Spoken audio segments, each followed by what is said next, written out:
তাহলে আয়নটা কত বের হয় দেখেন তো, ক্যালকুলেটর করেন, যে বেলায় আপনারা পাস করে রাখবেন। তাহলে 10 এম্পিয়ার, তাই না? তাহলে এখন আমাকে বলছে কি, আমাকে বের করতে বলছে কি, মানে তাৎক্ষণিক কারেন্ট। তাহলে আমরা 2 নম্বরটা আগে পাই আছি। তাহলে সুতরাং আমরা কি লিখতে পারি, তাৎক্ষণিক কারেন্ট, তাৎক্ষণিক কারেন্ট বা ইনস্ট্যান্টেনিয়াস কারেন্ট। তাহলে আইটি ইকুয়াল টু কত লেখা যায়, ম্যাক্সিমাম ভ্যালু কত 10। তাহলে cos ওমেগা টি, ওমেগার মান কত আছে বলেন তো, 377 টি মাইনাস কত 36.87 ডিগ্রি এত এম্পিয়ার। তাহলে এটা একটা आंसर হইছে কি না বলেন। আবার এটার মধ্যে আরএমএস ভ্যালু বের করতে বলছেন। তাহলে আই আরএমএস সমান কি, তাহলে 10 ভাগ কত √2, তাহলে কত আসে এটা 7.07 এম্পিয়ার। এটাই आंसर। কি বুঝে আসছে না আসে নাই? ওকে, দুইটা পার্ট হয়ে গেছে। এখন বলছি কি কমপ্লেক্স পাওয়ার বের করা, কি সাপ্লাইয়ের কমপ্লেক্স পাওয়ার।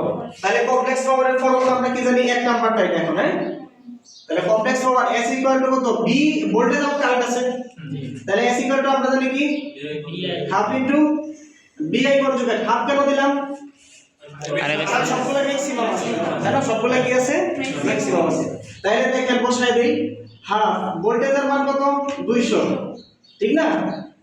এটার অ্যাঙ্গেল কত আছে 0, অ্যাঙ্গেল কিন্তু দিতে হবে। ওকে, ইনটু I কনজুগেট। তাহলে এটা কত আছে 10, অ্যাঙ্গেল কত আছে বলেন -35, তাহলে কি প্লাস প্লাস কত 36.87। তাহলে দেখেন কত আসে 500 প্লাস j কত 600। একটা জিনিস খেয়াল করো, এর এককটা কি হবে, ওয়াট। এই কি ওয়াটের একক কি, ভোল্ট এম্পিয়ার, ঠিক না? কারণ আমি তো মানে 1000 দ্বারা ভাগ করে নেই। দেখেন এটা কি পাওয়ার, পি অ্যাক্টিভ পাওয়ার, কিন্তু এভারেজ পাওয়ার বা গড় পাওয়ার, দেখেন এটা কিন্তু মিলছে। এটাও আপনারা এইভাবে যাচাই করতে পারবেন যে হইছে না হইলে। কারণ তাৎক্ষণিক পাওয়ারের যেটা বাস্তব যে রাশিটা থাকে, মানে সাইন কস কোনো কিছু না থাকে, সেটা হচ্ছে কি অ্যাক্টিভ পাওয়ার। আমার কথা কি বুঝছেন? দেখেন এটা কিন্তু এটার সাথে কমপ্লেক্সের সাথে কিন্তু মিলে গেছে।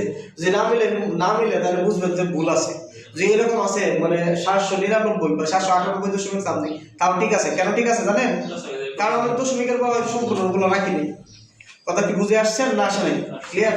তাহলে আমরা এক নাম্বারটা বের করে দিলাম, কমপ্লেক্স পাওয়ারও বের করলাম। এখন যে আমাকে বলে অ্যাক্টিভ পাওয়ার কত, রিঅ্যাক্টিভ পাওয়ার কত, বের করতে পারবো না? হয়ে যাবো। এরপর হচ্ছে লোড ইম্পিডেন্স। আমাকে এটা বলে নাই সিরিজে বের করো, প্যারালালে বের করো, কোনো কিছু বলছে? আপনি ইচ্ছা করলে দুইটা বের করে দেখাইতে পারেন, সিরিজে বের করে দেখাইতে পারেন, ঠিক আছে? কিন্তু আমরা এত কষ্টে যাওয়া করবো না, যেটা নরমাল বের হয় এটাই করবো।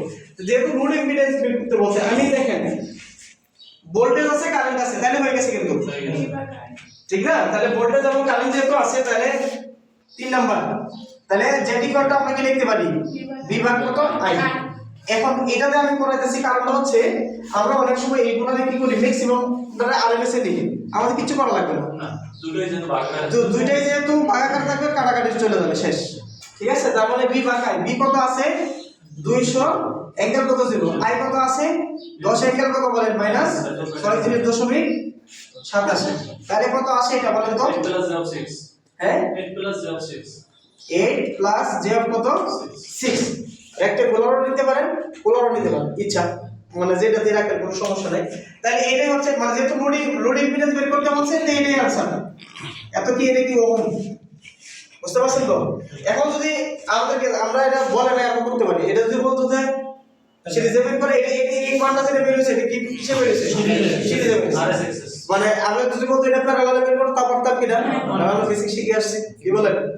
এই ব্যাপারটা ইম্পর্টেন্ট আছে, ঠিক আছে? সিম্পল।